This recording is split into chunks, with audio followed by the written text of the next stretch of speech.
Greetings, kindred. How y'all doing? We're starting a new chapter in the book of Ezekiel today. It's chapter 16. This is a fairly long chapter, so it's going to take about 3 sessions to get through it. So let's get started. Do you have a favorite location that you just love to go? Perhaps even wish you could live there all year round? Well, our Father does have a favorite location on earth, and He does intend to live there forever, and He will. It is the city of Jerusalem, and we will see in the 16th chapter of Ezekiel. Chapter 16 is written as an allegory, which means as a symbolic representation, depicting the love, even the sensuous love, that our Father has for the city of Jerusalem. Why is it written so? So that we can hopefully understand His heartfelt emotions by drawing from the feelings of our own human experiences. Many would say that Yahweh has no emotions and that He is just a spirit or a force without shape or form. But apparently they haven't read in Genesis that we were created after His image and His likeness, which Yeshua Christ confirmed in the New Testament when He said to Philip, quote, "If you have seen me, you have seen the Father," unquote. John 14, verse 9. So He looks like us, or we look like Him, i.e., like father, like son, or like daughter. In the following account, our Father will declare His love for the city of Jerusalem as a love for a beautiful woman.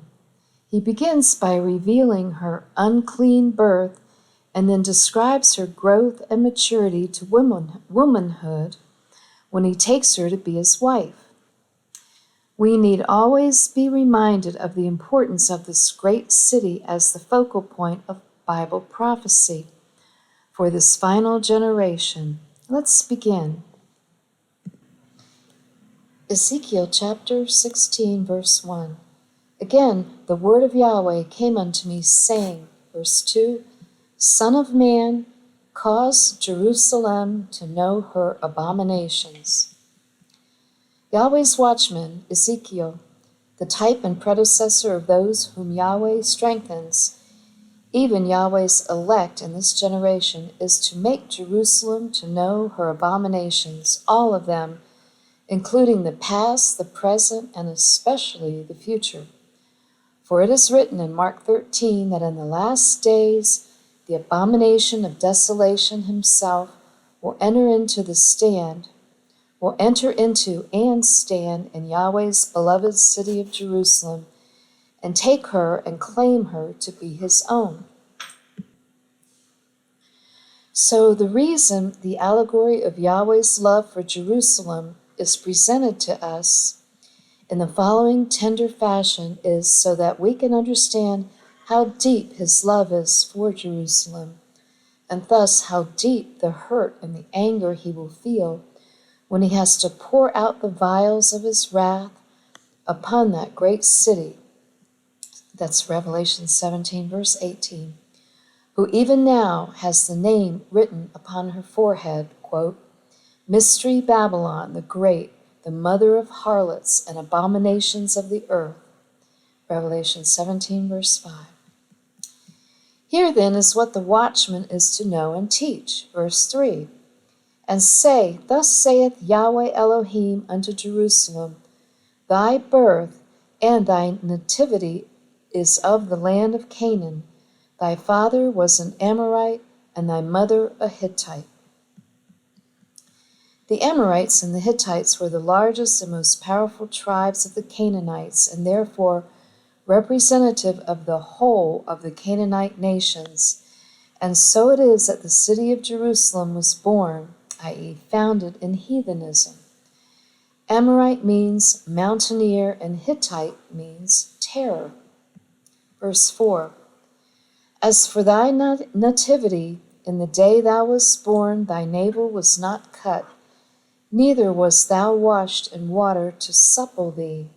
Thou wast not salted at all, nor swaddled at all.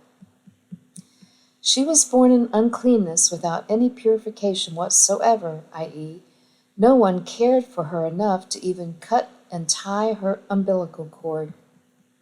Verse 5, None eye pitieth thee, to do any of these unto thee, to have compassion upon thee.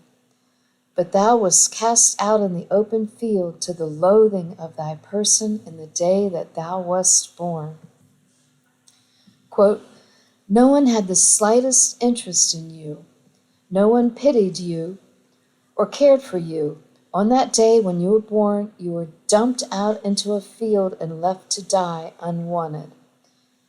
That is the LB version. Living Bible. What a way to begin life. Verse 6. And when I passed by thee, and saw thee polluted in thine own blood, I said unto thee, when thou wast in thy blood, Live, yea, I said unto thee, when thou wast in thy blood, live. Yahweh saw her there lying in her own blood and filthiness, abandoned unto death, and he said unto her, Live. Note, this is really good graphic image of the elect lady. See 2 John 1, verse 1. To see with her mind's eye the abject helplessness of her own birth into sin before our loving Father said unto her, Live.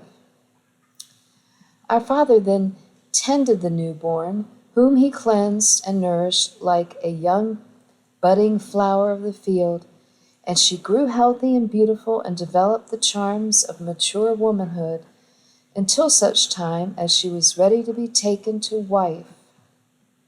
Verse 7, I have caused thee to multiply as the bud of the field, and thou hast increased and waxen great, and thou art come to excellent ornaments. Thy breasts are fashioned, and thine hair is grown, whereas thou wast naked and bare.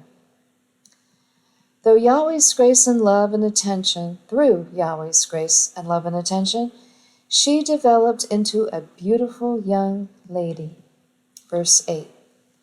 Now when I passed by thee and looked upon thee, behold, thy time was the time of love, and I spread my skirt over thee, and covered thy nakedness. Yea, I swear unto thee, and entered into a covenant with thee, saith Yahweh Elohim, and thou becamest mine. Yahweh then married the city of Jerusalem. Yes, the geographical location itself. Note, to spread my skirt over thee is a Hebrew idiom denoting the consummation of marriage, as in Ruth 3, verse 9. In other words, Yahweh entered into a everlasting marriage covenant with Jerusalem to be his wife forever and ever, world without end. He made her his. Verse 9. Then washed I thee with water, yea, I thoroughly washed away thy blood from thee, and I anointed thee with oil. Yahweh cleansed her and anointed her and took her to wife as his own. Unfortunately, it wouldn't be long before she would become polluted and unclean again and play the role of a whore, even the great whore, until such time as he cleanses her again when Yeshua returns at the seventh trump. So now that Yahweh has married this beautiful young woman, he proceeds to dress her up real pretty with fine linen and jewelry, even places a tiara upon her head. The following 4 verses describe how Yahweh adorns his wife. Ezekiel 16, verse 10. I clothed thee also with broidered work, and shod thee with badger's skin, and I girded thee about with fine linen, and I covered thee with silk. He clothed her with beautifully colored embroidered needlework, fine leather shoes, sheer linen undergarments, and a beautiful silk gown. Hey, it works for me. Next, a trip to Tiffany's, not Walmart. Yahweh is loaded. His real estate holdings alone span the entire universe. Verse 11. I decked thee also with ornaments, and I put bracelets upon thy hands, and a chain on thy neck. Is Yahweh opposed to women wearing jewelry and necklaces and earrings? Next verse, question mark. If you think he is, then you'll have to answer a much larger and more serious, almost blasphemous question, quote, is Yahweh a hypocrite? Look how he dresses his wife, verse 12. And I put a jewel on thy forehead, and earrings in thy ears, and a beautiful crown upon thine head.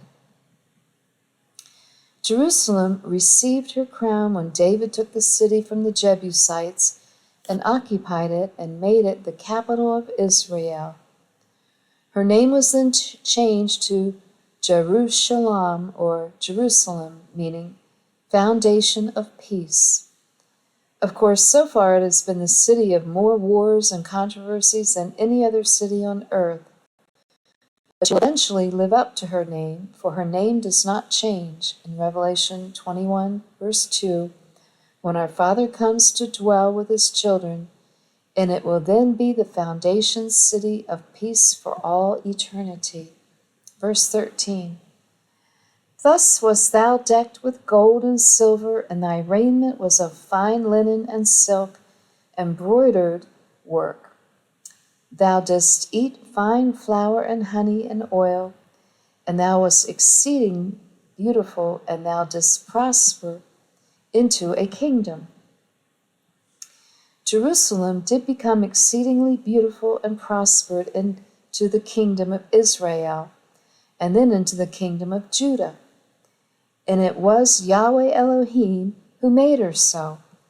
Verse 14, and thy renown went forth among the heathen for thy beauty, for it was perfect through my comeliness, which I had put upon thee, saith Yahweh Elohim. Jerusalem's renown reached its pinnacle under the reign of King Solomon, as her reputation spread abroad unto the Queen of Sheba, unto Hiram, etc. But unfortunately, her beauty and glory and the wealth bestowed upon her by Yahweh Elohim will prove to be her downfall, as she turns away from the one who loves her so much and begins to prostitute herself and follow other gods. So, unto our next lesson, let's consider how beautiful and lovely our Father made his wife, Jerusalem, and how much he truly loves her. Okay, that ends this session of Ezekiel. Next time we'll pick it up starting with verse 15. And in the meantime, you all have a blessed day, and Yahweh bless.